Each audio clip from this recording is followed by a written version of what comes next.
Welcome back to Sip the Tally Films. And with the draft out of the way, I wanted to take a look at who are the cut candidates for the 2025 Baltimore Ravens.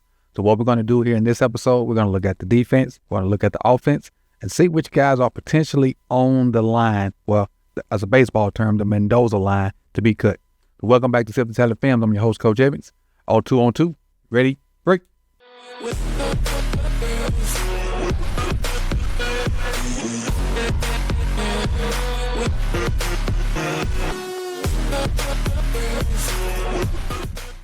All right, so welcome back. And what we normally do here is, well, not what we normally do. What the Ravens normally do is, for the most part, they do 25 offense, 25 defense, and 3 special teams. That make up the 53. So what we're going to do is go through and kind of, in my opinion, look at the guys that are definitely on the team, and then we'll see who we have left as potential cut candidates and try to make a educated guess on who should make it and who should not. So we'll start with the defense. But before we get started, tap that like button while you here. If you enjoy the content, subscribe if you've not done so. Hit that bell so you can be notified when the rest of this content drops. Let's get started right here. And I got a kind of list in front of me, and I'll kind of take the names off as they go, or as I go. Let me see if I can find them over here. So we're going to start with cornerbacks. Let me find his name. There it is. So Wiggins. Well, we sure Wiggins is going to make the team, so we can take Wiggins' name off. We can take him off. He's there.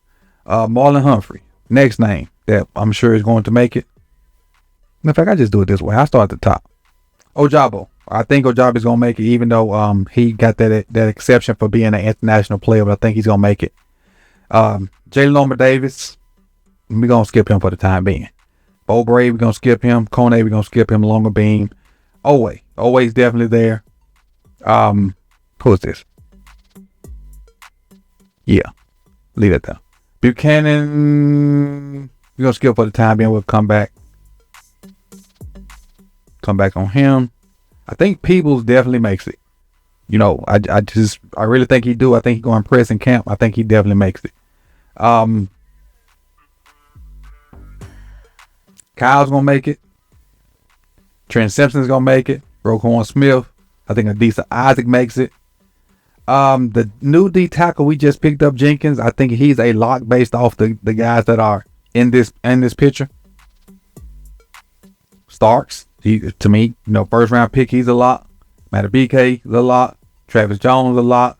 I think Tavis Robinson is a lock, in my opinion. Uzier, who we got in the offseason, is a lock. Green, our new edge rusher that we drafted from Marshall, to me is a lock. Marlon, a lock. Van Noy is a lot. Project Washington is a lot. And now that leaves us with a bunch of names, and we'll see what we got. So the ones crossed off, we have 1, 2, 3, 4, 5, 6, 7, 8, 9, 10, 11, 12, 13, 14, 15, 16, 17, 18. So that's 7 names left to kind of wonder, who's going to make it. So I'll start at the bottom of my list now, because I think we need 2, backup linebackers. And for me, I'm going with Hummel's going to make it, and I'm going with Buchanan. Buchanan is the rookie we drafted out of Cal, and I think he's going to make it as well. Let's see who else. At the cornerback position, I think TJ Tampa's going to make it, even though we hadn't seen much out of him being hurt. But I think him you doing special teams type stuff, I think he's going to make it.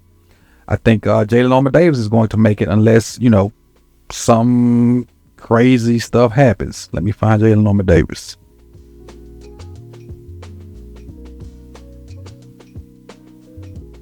There it is. Now, that leaves you 2 rookies. I got one of these guys making it. And just based off what I've seen, I like Kone's tape better than I like Longer Beam. So I got Kone making. I like Kone's tape better than I like Longer Beam.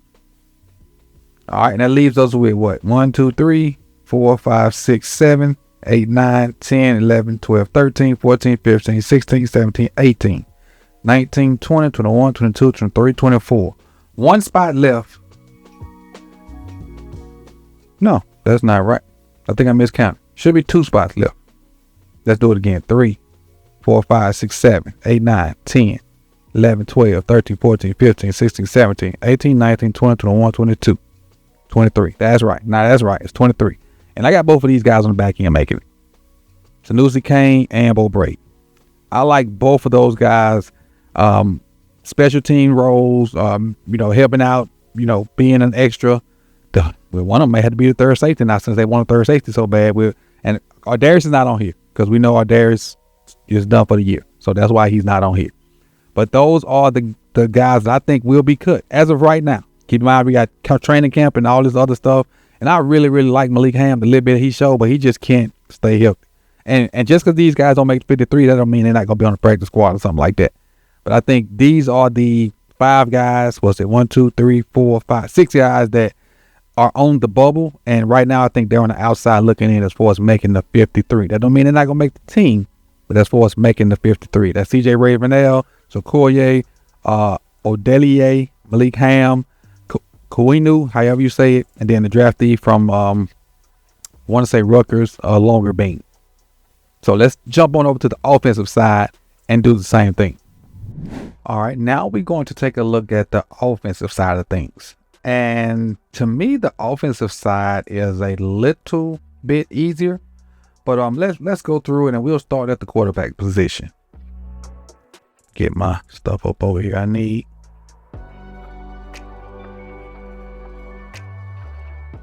So Lamar is obviously going to make it. We're going to take Cooper Rush off because I think he's going to be the backup unless something crazy happens. So those are the 2 quarterbacks I think we're going to keep. Then Devin Leary will be the emergency guy, but he'll still be like a practice squad guy. He won't actually make the 53, in my opinion. Go to running back. Derrick Henry, who we just signed the extension, is definitely going to make it. Justice Hill, who's played a valuable role in a lot of stuff we've done so far, is going to make it. I think Keaton Mitchell plays a pivotal role this year. Well, more of a role this year than he's played in the past. And I think those 3 guys are locks as far as the running back position. I'm putting fullback with tight end because we know what Ricard does. But before we get to that, let's go to these wide receivers. Wide receiver wise, Zay Flowers. I think Zay, we all know Zay's a lot. Tylan Wallace, because of what he does special teams wise, and when he gets the few reps he does, he makes plays happen. So I think he is a lock as well. Coming over here, D-Hop, traded for D-Hop. D-Hop's one of the all-time greats. I think he's going to be in there easily too. Bateman. I think Bateman's a lock this year. I think Bateman's going to have a breakout year. I look for a 1,000 yards from Rashad Bateman this year. You can book it and clip it and ship it. Rashad Bateman going for 1,000 yards this year. Write it down. Behind Bateman is Tez Walker. Oh, I may hit the wrong button. I think Walker's going to make it. Now that leaves 1 more wide receiver spot. That's 5 wide receivers. 1, 2, 3, 4, 5. You got Malik Cunningham, Kirkwood, Miller, Wade, and Wester. Wester, who was drafted this year. Dayton Wade, DeJounte Wester, and Miller. They're going to fight for this last spot. Them 3 guys going to fight for the last spot. I think Wester has a smaller advantage because of special teams return ability. But I think Wade has that same return ability too. But Miller has game reps and has produced in game reps. So this last wide receiver spot is going to be tough to call. But I think, and this is where the little bit of the, I ain't gonna say the politics come into play, but you're gonna kind of see what I'm about to do. I think if you keep Miller and put West on your practice squad, he's gonna be gone. But I think if you keep Wester and put Miller on your practice squad, Miller will stay. That makes sense. So I think Wester's going to make it for that, because you can't put Wester on the practice squad and don't think nobody's going to pick him up. As explosive as he was in college. I know he was a whatever late round pick. The tape is the tape. And somebody, soon as the first starting slot receiver get hurt, they're going to come get Wester. And maybe not even before somebody get hurt. Maybe in the preseason. Soon as like the rosters and the 53 cuts are done, it may come get him. But I don't think that same thing's going to happen with Miller. All right, so let's keep going. So Ricard, I think, is going to make it. Ricard's a lot. And I think he'll make it. Ricard's a lot. Tight end. All three of our tight ends gonna make it. Likely. Andrews and Kolar. I love all three of those guys to make it. And be productive, similar to what they were last year. Just hope better in the playoffs for certain individual. O-line wise, we normally keep 10 O-linemen. We normally keep 10. So the 5 are easy. Stanley, Voorhees, Linderbaum, Falele, and Rosengarten. They're easy. Hell, I even think Ben Cleveland's easy. That's 6. Benson, rookie out of Alabama A&M, 7. Emory Jones, 3rd round pick, rookie out of LSU. That's 8. Now you got 4 guys that'll battle for the last 2. I like Mac. Mac's a backup center, but can give you play some guard if need be. But even though, let me put Mac's name back up there. So let me put this other name back up here too, that I can talk about it for a second. Give me 1 second. Let me find it. I'm gonna talk about this dude right here. All right, that's Ben Cleveland. So if Voorhees or Falele or even Tyler Linderbaum, something happens to either one of those guys, y'all need to know that Ben Cleveland's going in them spots. Ben Cleveland probably has looked just as good, if not better, at center than he has at one of those guard positions. So just know if Linderbaum goes down or either one of the guards, that's going to be Ben Cleveland's spot. Unless Emory Jones take over for one of them guard spots. But because he's versatile, and that's probably why they got him back for that 1-year deal, because they know he can play all 3 of these spots right here. And the more you can do, the more you're helpful to the team. So just know that, unless Emory Jones just come in and is a dog and take one of them guard spots, if one of them guards go down, it's going to be Ben Cleveland or Emory Jones. But I'm leaning toward Ben Cleveland because of versatility and, cause he not a rookie. Hopefully he out the doghouse. That's if he out the doghouse. So all this is contingent on him being out of the doghouse. But let's keep rolling. So I think Mac's gonna make it. Where's Mac?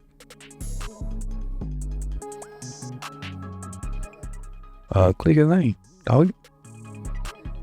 Guess it don't make click his name on. There it is. All right, and the last one I think comes down to the other rookie from LSU, Dellinger. I think Dellinger's making it. So that's the 25 for offense, if I'm not mistaken. 1, 2, 3, 4, 5, 6, 7, 8, 9, 10, 11, 12, 13, 14, 15, 16, 17, 18, 19, 20, 21, 22, 23, 24, 25. So that's the 25 for the offense. So the guys I'm thinking are on that bubble, they're going to have to fight for a spot on the 53. Malik Cunningham, the offensive lineman Davenport, Corey Bullock is another offensive lineman.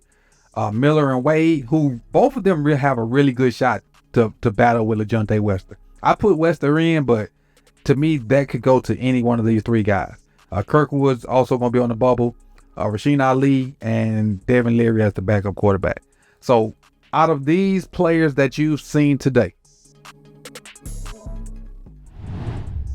put down in the comment section which ones you think are going to be cut and which ones you think are going to make the team. And if any of the guys that I got being cut are deserving of making the team, let me know it in the comment section. So with that note, man, I'll let you know that this is Coach Evans with another episode of Sip the Tally Films, and we're wondering who's going to make the 53. And this is not a 53-man projection just yet, because we got to go through training camp and see preseason games and all that stuff. But it's just a on-paper projection of who's going to make it and who's on the verge of being cut. So I appreciate y'all for coming out. You could have been anywhere in the world, but you chose to be here with me.